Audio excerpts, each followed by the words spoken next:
hyper focus my attention on you, baby. A selfish new dimension in my mind. 제가 오늘 들려줄 이야기는 벼락부자가 돼서 인생 역전을 하게 된 한 남자의 이야기입니다. 벼락부자.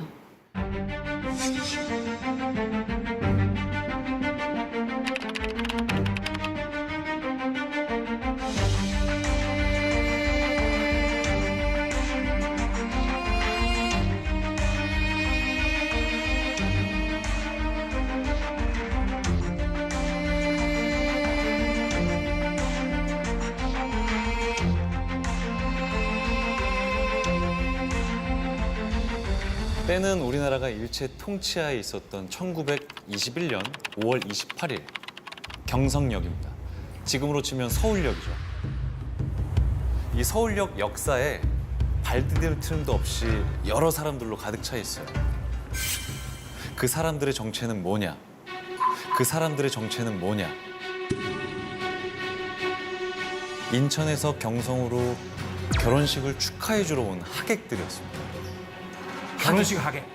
네, 맞습니다. 그런데 이 신랑은 이 하객들을 위해서 엄청난 이벤트를 합니다. 바로 인천에서 타고 왔던 증기 기관차 있잖아요. 이 기관차를 통째로 대여를 합니다. 통째로 어떻게 빌리지? 그러니까. 일제 강점기 때 아니에요? 그죠? 맞습니다. 그때 당시로 들어가시죠. 살다 어머 내가 2등석 칸에 타보고 세상에 무슨 호사요? 어? 인력거도 한번 못 타봤는데. 저도요. 신부는 정말 좋겠어요. 이런 부자랑 결혼도 하고. 아 정말 내가 20년만 젊었어도 이거 어떻게 해봤을 텐데 왜 웃지? 아, 지금도 어떻게 할 수 있을 것 같아요. 그 당시 기관차의 1등석은 외국인들만 탈 수 있었다고요. 그러니까 2등석은 내국인이 탈 수 있는 최고의 등급 좌석이었던 거죠. 그런데 이 신랑은 여러 열차의 이 2등석 칸들을 다 빼와서 하나로 엮겁니다. 그러니까 이 하객들을 위해서 스페셜 오더를 한 거죠. 아니 그때 당시 그게 가능했어요? 그런데 이 신랑의 이벤트는 여기서 끝난 게 아닙니다. 경성역에서 이제 결혼식장까지 가야 되잖아요. 편안하게 가시라고 자동차를 무려 70대를 빌립니다. 그 뜻이네? 당시에 서울에 자동차가 200대밖에 없었대요. 그런데 70대를 빌린 거죠. 거의 3분의 1을 갖다가 통으로 그냥 다 대여를. 맞습니다. 그리고 이 결혼식이 열리는 곳이 어디냐? 서울에서 당시에 가장 화려하기로 유명했다는 지금의 조선 호텔입니다. 지금의 소공동. 예, 소공동에 있는 조선 호텔. 이 신랑은 이 결혼식 한 번의 결혼식을 위해서 무려 3만 원을 지불을 합니다. 이 3만 원이 지금 가치로 얼마냐? 3억? 3억. 30억. 30억. 한 번의 결혼식을 위해 30억을 씁니다. 이야, 요즘 스타들도 결혼하면 30억 쓰나? 30억? 아니, 30억을 어떻게 하루에 아니, 쓰는 거잖아요. 그러니까 돈이 얼마나 많길래 기차를 통으로 빌리고 자동차 3분의 1을 서울에 빌리고 식장 비용으로 30억을 쏜다? 맞습니다. 그렇게 30억을 쓰고 그리고 당시 경성 최고의 미녀였던 여인과 결혼을 하게 된 이 남자. 대체 어떤 직업이었을까요? 유리, 자동차 자동차 회사. 사장님. 회사? 그러니까 자동차의 3분의 1을? 네, 그럴 수 있죠. 그러니까 이렇게 움직일 수 있다. 그러니까 네, 70대를 네. 재용, 금융업자. 금융업자. 굉장히 비슷했어요. 은행 이렇게 은행 총재님의 아들. 이 정도 돼야지 그 정도 돈 쓰지 않을까? 다들 이제 예상하는 거는 엄청난 부호, 엄청난 가문의 남자 뭐 이렇게 생각하시겠죠. 그런데 이 결혼식의 주인공은 불과 몇 년 전까지만 해도 한 일본인 밑에서 일을 하던 하인이었어요. 하인이었습니다. 이 남자의 이름은 반복창. 반복창. 바로 이곳 당시 개항장을 주름 잡았던 남자.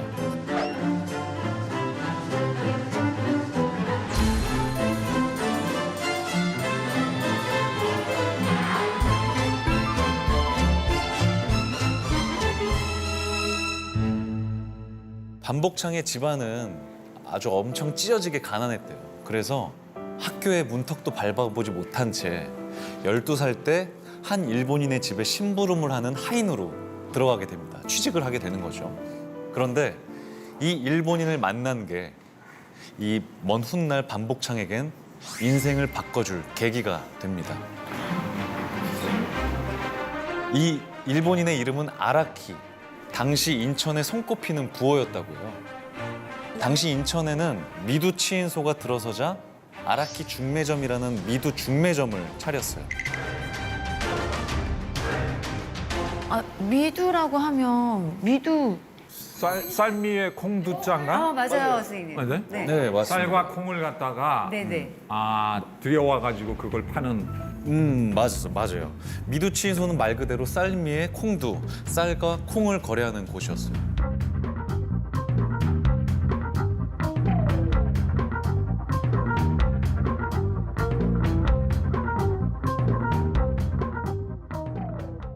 그런데 약간 여기는 시스템이 좀 특이했어요.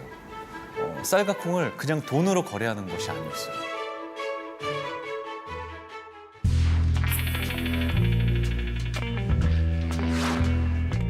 네, 어서 오세요. 요즘 너도 나도 미두 거래를 한다는데 그 방법 좀 알려줄 수 있나? 제가 쉽게 예를 들어드릴게요. 쌀값이 한 석에 10원이라고 치면 100석이면 얼마죠? 1,000원이지. 그렇습니다. 그 1,000원에 10분의 1인 100원만 증거금으로 넣으시면 외상으로 1,000원어치의 쌀을 살 수가 있는 겁니다. 자, 그러다 한 달 뒤에 쌀값이 20원으로 오르면 외상으로 사나온 100석이 얼마나 될까요? 2,000원? 맞습니다. 1,000원에 산 것이 2,000원이 되는 거죠. 결과적으로 100원을 투자해서 1,000원을 버는 겁니다.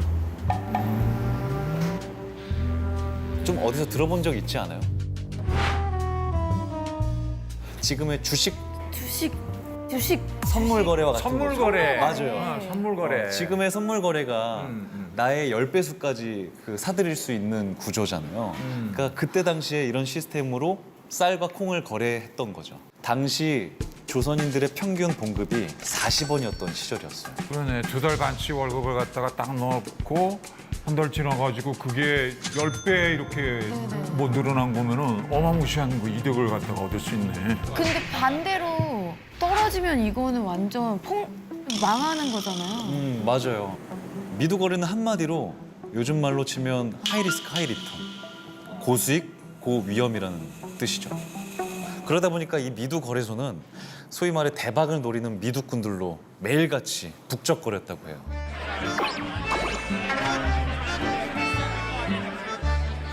미두 치인소가 증권 거래소라면 이 아라키가 차렸던 미두 치인소 중매점은 증권사의 한 지점이었던 격이에요.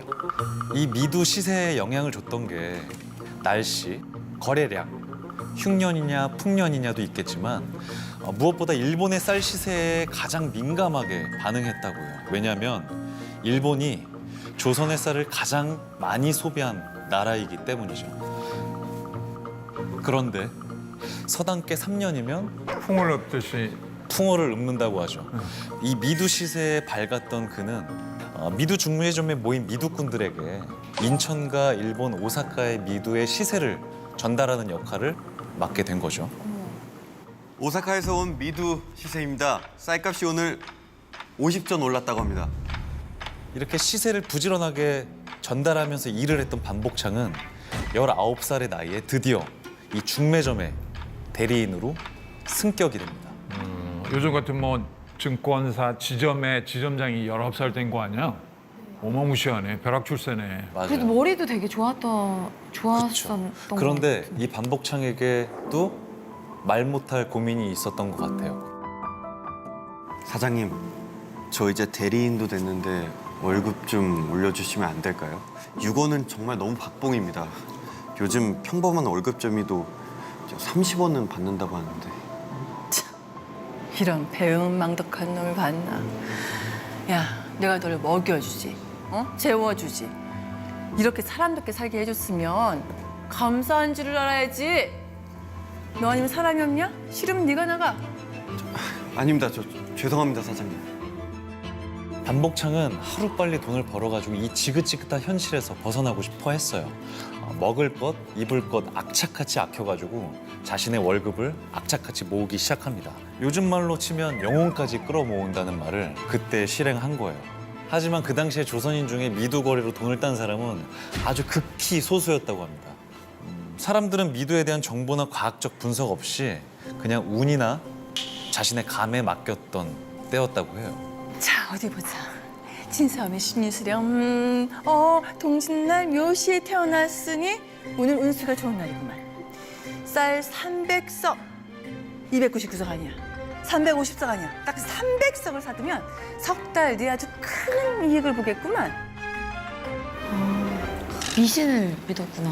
네. 아무래도 그 시절은 뭐 정확한 과학적 데이터에 의한 과학적 분석이니 네. 뭐니 이런 아. 것이 없는 시절이니까 근데 사실 지금도 뭐 이렇게 꿈꾸면 나 오늘 뭐 전날 돼지 꿈 꿨어. 복권 사고 막 이러시는 분들 있잖아요. 그래서 당시 미두시장 근처에는 점집이 그렇게 많았다고 해요. 미두꾼들이 이 점쟁이한테 받은 점괘에 따라서 그날의 투자 여부와 규모를 결정했다고. 정말 말이 안 되는 거죠. 그리고 일확천금 비법이라는 미두 투자 지침서가 아주 불티나게 팔렸다고 합니다. 실제로 그런 책들이 돌아다녔어요? 네, 그런 책들이 아주 불티나게 없어서 못 팔 정도로 팔렸다고 합니다. 그 책의 내용들을 살펴보면 대충은 이래요. 간지 오행 12운 배합법, 오행의 상생과 상극에 따른 가격의 움직임, 뭐 이런 얼토당토 않는 얘기들. 요즘 뭐 이런 거에서 가격을 정한다 뭐 이런 건가? 그러니까 이런 게 베스트셀러였던 거예요. 그 당시. 오행의 우주의 운기가 돌아가는 그 원리를 투자에 대입해서 야 내일 쌀 사라 내가 콩 사라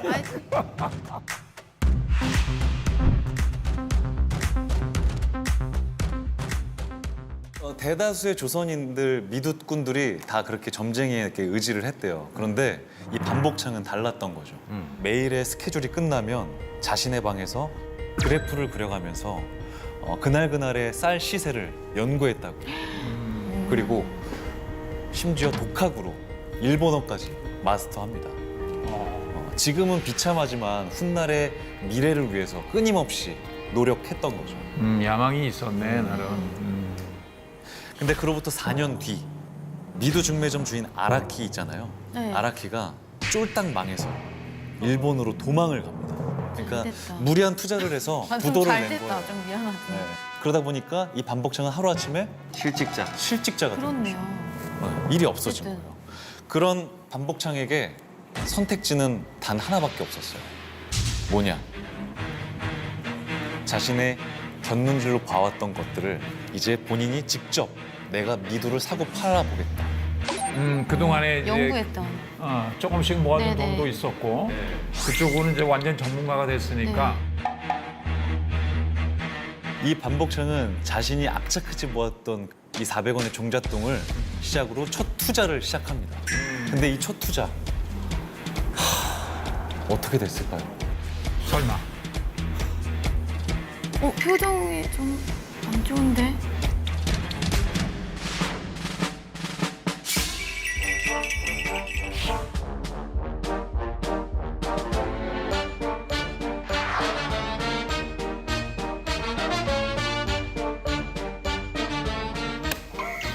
역시 내 생각이 맞았어. 아니 한 번 거래로 18만 원이나 번 거예요? 아니 비법이 뭐예요? 나도 좀 알려줘요. 아닙니다. 제가 뭐라고 비결을 알려드려요. 그냥 운이 더 좋았던 거죠. 소위 말해 대방이 난 겁니다. 400원 투자해서 18만 원? 단 한 번의 거래로 지금으로 치면 4천만 원이 4천만? 180억이 된 겁니다. 180억. 80억이요? 한 번의 거래로. 저도 좀 알려주시죠. 운이 좋았습니다.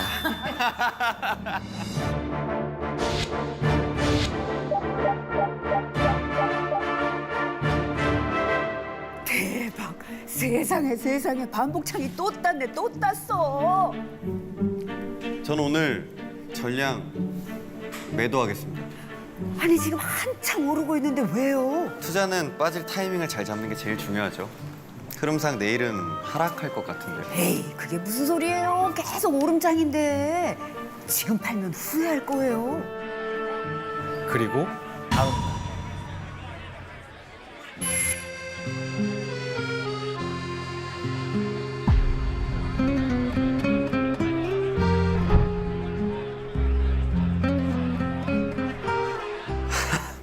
이거 쌀값이 급락해버렸네. 어제 빠지기 잘했다. 아이고 어제 반복창 말 듣고 팔 걸. 아이고 내 돈. 아이고 내 돈. 반복창은 그야말로 투자의 신이었던 거예요. 그래서 그의 주변에 이 미두꾼들이 조그만한 정보를 얻으려고 아주 구름대처럼 몰려들어요. 그렇겠네. 네. 알 수 없는 것이 운명의 신의 조화라 반복창은 이상하게도 팔아도 먹고 사도 먹고 거짓말같이 시세를 잘 맞췄다. 그가 출입하는 조선상업은행과 조선은행 인천 지점에는 각각 20만 원씩 거금이 예금되었다. 그를 따르는 부하가 매일 3, 40명에 달해 그를 미두신으로 추대했다. 미두신. 미두신. 여기서 중요한 포인트는 각각 20만 원씩. 지금으로 따지면 지금으로 치면 한 계좌당 200억씩 예금을 한 거예요. 도합 400억. 400억. 불과 1년 만에 4천만 원이 400억으로 늘어난 거죠. 1000배나 불린 겁니다. 정말 대단하지 않습니까? 진짜 아니 이렇게 되게 와 너무 부럽다. 아니 부럽다. 아 진짜 1000배면 진짜 너무 대단한 거죠. 1000배가 말이 10배만 해도 말이 장난 아니에요. 1000배지. 말이 1000배지. 어때요 반복창 씨? 그 좀 돈을 가진 느낌이? 지금 이 순간 너무 행복합니다. 벌써 지금 제 통장에 지금 두둑합니다. 지금 두 계좌에. 내 안에 400억 있다. 묻혔던 감각들을 만약에 여러분들한테 그렇게 단기간에 정말 많은 수익이 갑자기 생겼다라고 한다고 하면 아이고 눈 뒤집어져가지고 일단 뭐 집 바꾸고 뭐 마누라 바꾸고 차 바꾸고. 클럽 아니에요. 마눌님은 아니에요? 아니에요? 누나는 뭘 하실 것 같아요? 저는요, 진짜 많은 고민을 할 것 같은데 일단은 방송국 하나를 접수를 좀 케이블 채널 많잖아요. 그 중에서 채널 하나를 좀 인수해서 제가 24시간 나오는 제가 뭐 예능도 하고 연기도 하고 요리도 하고 혼자 다 독식할 수 있는 그 치고 장구 치고. 나만의 방송. 이효리만 볼 수 있어. 네. 제가 마음에 드는 배우를 캐스팅하죠. 제가 마음에 드는 배우를 캐스팅하죠.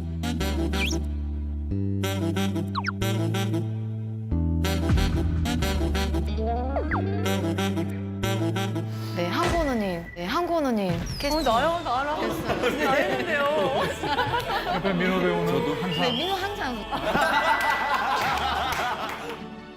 이 단시간에 백만장자가 된 반복창은 일본인 기생이 된 조선 여인들을 돈을 주고 풀어주기도 했고 그리고 한 좋은 교회에 일이네. 지금으로 치면 1000만 원 되는 금액들을 기부하기도 좋은 했대요. 일도 했어. 네, 좋은 일도 많이 했다고 해요. 그리고 이 부동산들을 사들이죠. 네, 논, 밭, 산 등을 사들이고 국내에 가장 크고 화려한 서양식 주택을 짓기로 해요. 그래서 이 근처 인천 외리에 400평의 땅을 매입합니다. 그 당시 이곳 거리는 2층 건물도 거의 없었대요. 그러다 보니까 이 반복창이 추구했던 그 주택이 지어진다라고 하면 어떠한 뷰가 나타나냐. 앞으로는 이 인천 앞바다가 싹 다 보이고 시선을 조금만 올려다보면 지금의 자유공원인 만국공원이 보였다고요. 그리고 이 불을 다 덮어 지어진 반복창에게 없는 것이 단 하나가 있죠. 논, 밭, 산, 그리고 살 집, 은행 그리고 계좌도 있고. 은행에 현찰 다 있어요. 하나 없는 게 있어요. 그게 뭐죠?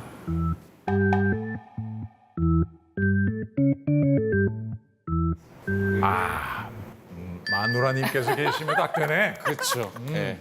이 반복창은 자신의 남은 인생을 같이 함께할 평생의 반려자를 찾기 위해 노력을 합니다. 아 진짜. 아휴, 벌써 몇 번째야. 이번엔 또 뭐가 마음에 안 들어? 그냥 느낌이 안 오더라고요. 아이고, 느낌은 무슨? 얼굴이 또 마음에 안 들었구먼. 가만 보면 그렇게 안 생겨가지고 여자 얼굴 굉장히 따져. 아니에요. 그런 거 아닙니다. 아, 대체 어떤 여자를 소개해줘야 그래 성에 차는 거야? 사실 제가 며칠 전에 경성에 갔다가 응. 스친 여자가 있는데 있는데. 그 여자가 머릿속을 떠나질 않네요. 그래? 그 여자가 이름이 김후동이라고. 아이고야, 누구라고? 내 잘못 들었나? 김후동? 경성 여자 고등 보통학교 나온 경성 최고 엘리트 미녀 그 김후동. 아휴, 그건 안 될 소리지. 넌 볼 걸 넌 봐. 김후동한테 지금 줄 선 명문가 남자들이 얼마나 많은 줄 알아? 아이, 그러지 마시고 한번 다리를 놔주세요. 결혼만 성사되면 제가 한몫 단단히 챙겨드리겠습니다. 이 반복창의 마음을 훔친 여자는 바로 지금의 서울이죠. 그 시대 경성에서 최고의 미인으로 꼽히는 김후동이라는 인물이었어요. 그녀로 말할 것 같으면 나이는 반복창과 동갑이에요. 그렇지만 살아온 삶은 전혀 다른 여자죠. 가난해서 보통학교에 문턱조차도 못 갔던 반복창이라고 한다면 이 여자는 풍족한 집안 환경에 당시 여자로서는 드물게 고등교육까지 받았다고 해요. 미모도 출중하고 당시에 또 바이올린도 되게 잘 켰다고요. 그래서 독주도 도맡아서 할 만큼 이 예술적으로 재능도 엄청 뛰어났다고요. 그러다 보니까 모든 남성의 시선을 한 몸에 받는 인물이었던 거죠. 선망의 대상이었겠네, 완전히. 명문가에. 이 미두거래로 승승장구만 했던 이 반복창의 성공의 기운이 결국 김호동과 결혼하는데도 성공을 합니다. 야 추진력이 대단한 정말 분이네. 다 가진 거죠, 이제는. 혼잣말로 아마 이런 말을 했다고 해요. 아라키 하인으로 있을 때가 엊그제 같은데 이렇게 좋은 집에 앉아서 하인 5명이나 부리고 있으니 참 감개무량하구만. 게다가 내 아내가 누구야? 경성 최고의 미녀잖아. 참 돈이 좋아. 왜 이렇게 잘 어울리지? 맨 마지막 대사 엄청 리얼했다. 한번 더 해봐. 돈이 참 좋아. 참 좋아. 돈이 참 좋아. 진심. 약간 상상했어요 지금. 빠져들고 내가 있습니다. 반복창이라면. 좋은 집에 하인 5명의 정말 이쁜 와이프와 자신의 통장 잔고를 들여다보면 이 행복감. 정말 이 반복창은 이미 세상을 다 가진 것 같은 기분이었을 거예요. 그죠? 거의 뭐 육지를 걸어 다니는 게 아니라 구름 위를 걷는 느낌이지 않았을까요? 구름같이 몰려들어서 미두신이라고 부르는 이 추종자들도 있고, 그리고 권력의 맛도 보았을 거고, 계속되는 성공에 자신의 생각대로 이 미두 시장이 움직일 거라고 하는 그런 믿음도 날이 갈수록 더 굳건해졌고. 그런데 이 결혼 직후 참 안타까운 일이 발생합니다. 참 안타까운 일이 발생합니다. 드디어 호사 다마라. 네. 떨리냐? 떨려요. 이 반복창에게 충격적인 일이 발생해요. 1년 반 동안 단 한 번도 시세 예측에 실패한 적이 없었던 이 반복창이 처음으로 실패를 맛봅니다. 진짜. 내가 틀리다니 말도 안 돼. 분명 오를 타임인데 대체 왜 쌀값이 떨어지는 거야? 요즘 시세 흐름 분석을 너무 안 했나? 아니야. 이제 그런 거 필요 없어. 난 이제 이미 미두신이야. 단 한 번의 실수인 거야. 내 감은 정확하다고. 손실을 입은 게 문제가 아니었던 거예요. 반복창은 자신의 자존심이 구겨진 게 문제였던 겁니다. 네, 실패를 용납할 수 없었던 반복창은 이 미두거래에 더더욱더 집착하기 시작합니다. 하지만 이 한순간에 큰 돈을 벌게 된 이 반복창은 이미 많이 오만해지고 그리고 게을러져 있었어요. 초심을 잃었던 거죠. 그에게 남은 건 딱 하나, 근거 없는 자기의 확신뿐. 너무 안타깝죠. 내 직감은 틀림없는데 왜 자꾸 예측이 빗나가는 거야? 그래도 최근에 많이 떨어졌으니까 다시 오르겠지? 그래, 지금이 매수 타이밍이야. 쌀을 사들여야겠어. 이후로도 예측하는 시세마다 족족 빗나가기 시작합니다. 기가 막히게 반복창이 사면 떨어지고 팔면 오르고 1921년 한 해 동안 이 반복창이 손해를 본 금액은 10만 원 상당. 100억. 100억. 100억의 손실을 4분의 1. 한 해 동안 100억의 손실을 입은 거죠. 결국 그러다 보니까 서양식 주택을 짓겠다라는 로망이 있었던 사람이잖아요. 그 공사도 중단하게 돼요. 대금을 중간에 못 주게 되니까. 그러다 보니까 마음이 조급해집니다. 이 손해를 한 번에 만회하기 위해서 더 큰 돈을 걸어서 투기적으로 거래를 하기 시작합니다. 지난번 손실들까지 만회해야겠어. 지금 집 짓고 있는 땅을 팔아서 올인해야 되겠어. 여보, 여보 안 돼요. 그 땅은 건들지 말아요. 우린 그 땅만 있어도 평생 부족함 없이 살 수 있잖아요. 이런 돈을 찾아야지. 내가 땅값 2배만큼 벌어올게. 잃은 돈이라뇨? 당신 처음 미두 시작했을 때를 생각해봐요. 400원 가지고 이렇게나 부자가 되는데. 그게 무슨 소리야? 원래 더 많은 돈이 있었는데. 이번엔 예감이 아주 좋아. 쌀 시세 흐름도 일정하고 빨리 땅을 처분해서 쌀을 사야겠어. 갔다 올게. 여보, 안 돼요. 여보! 여보! 너무 안타깝죠. 다들 뭐 주식 투자들 해보셨나요? 본인이 투자했던 금액이 어느 순간은 올랐다가 타이밍을 놓쳐서 원금보다도 더 떨어져 있는 그 상황. 그때의 심정이 어떨까요? 천불나지. 천불나. 속에 천불나고 만불나지. 내 후배 중에 한 명이 비트코인 투자를 했는데 갑자기 얘가 이 사회에서 사라졌어. 주식 투자 해보셨어요?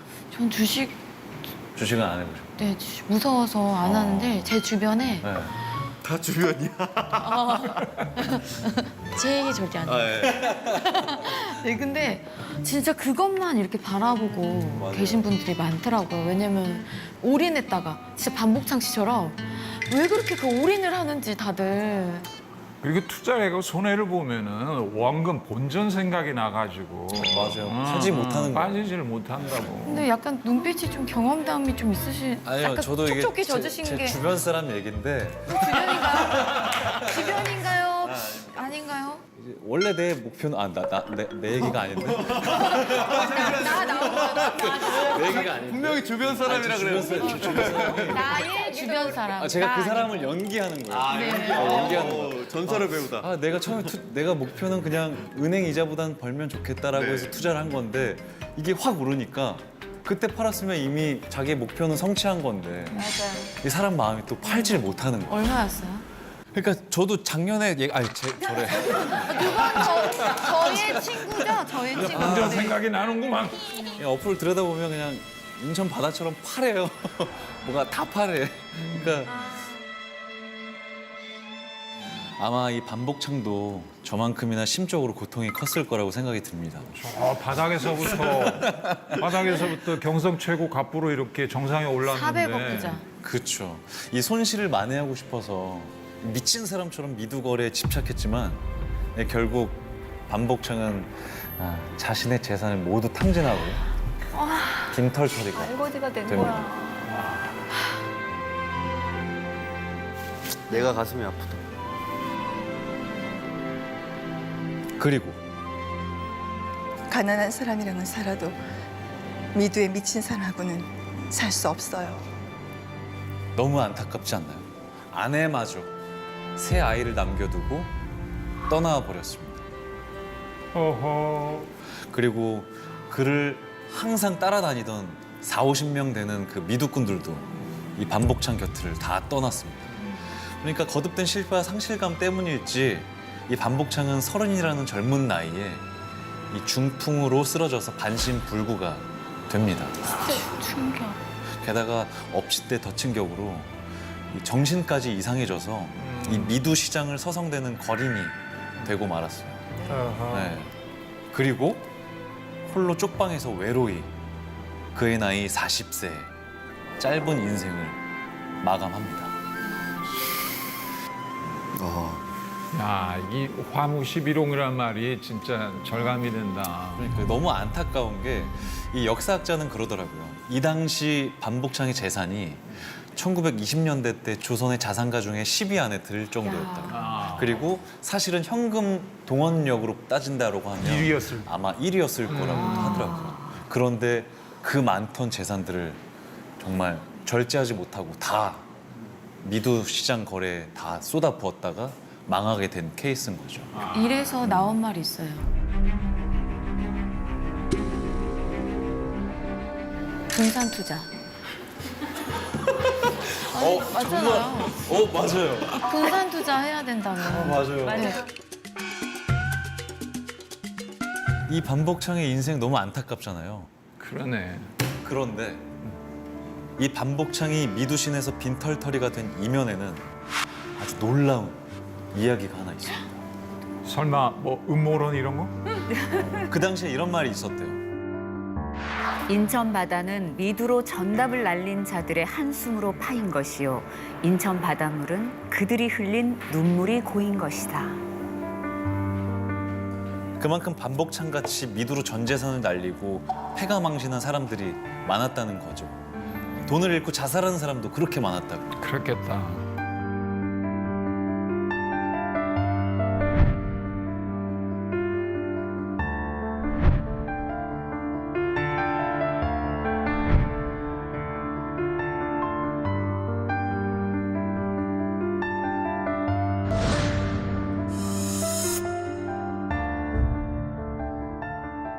이 표면적으로 일본은 조선의 쌀과 콩 등의 수탈과 가격 조정을 쉽게 하기 위해서 이 미두치인소를 한국에 이 조선에 설립한 거였어요.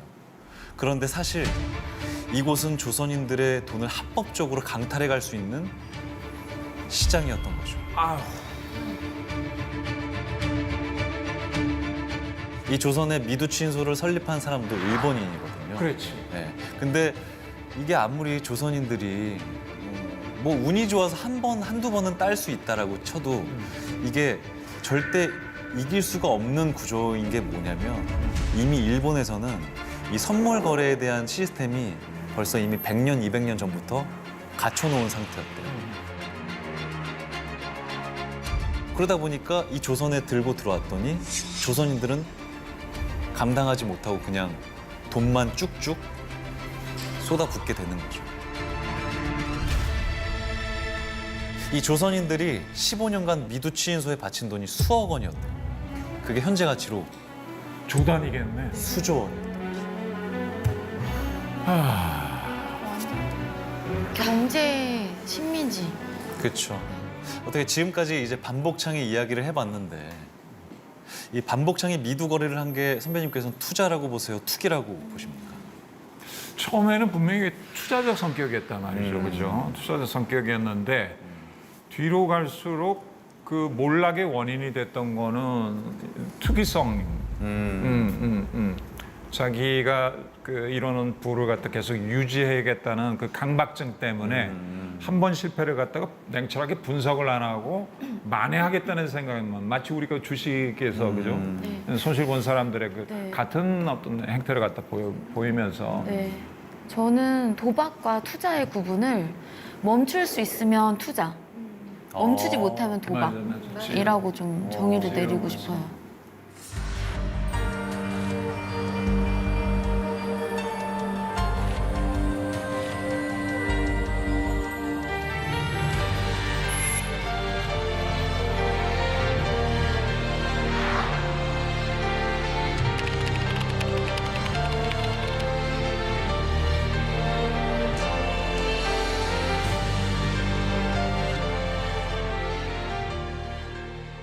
반복창이 죽기 직전까지 왜 중풍이 와서 반신불구가 됐다 그랬잖아요. 그 안 좋은 몸 상태를 갖고도 미두시장 근처에서 계속 사람들한테 대회를 했겠지. 이제 오를 거야. 이젠 내린다 봐라. 너 내일 어떻게 되나 봐. 다음엔 오를 거야. 막 이런 소리를 많이 하다가 결국은 이 반복창을 멈출 수 있었던 거는 죽음밖에 없었던 거예요. 죽기 직전까지도 그렇게 했다 그러더라고요. 근데 뒤끝이 너무 가슴 아프다. 어? 그렇죠. 너무 끝이 안타깝죠. 지금 저희가 있는 이곳이 바로 그 인천항 바로 앞에 있는 계양장이라는 거리거든요.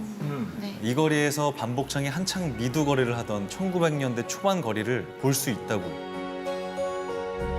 반복창이 누볐을 그 거리, 우리 함께 걸어볼까요? 당시 미두 거래로 이익을 본 대부분이 미두 시장의 원리를 잘 알았던 일본인들이었고, 변동성이 큰 시장에 뛰어든 수많은 조선인들이 돈을 잃은 채 삶이 파탄났다. 그리고 지금 이 순간 여전히 우리의 눈과 귀를 어지럽히는 유혹은 도처에 널렸고, 한탕을 향한 욕망들도 꿈틀대고 있다. 어디에선가 미두신 반복창과 같은 대박을 꿈꾸고 있다면 묻고 싶다. 혹시 시장의 흐름을 모두 맞힐 수 있다는 허망한 꿈을 쫓고 있는 건 아닌지 말이다.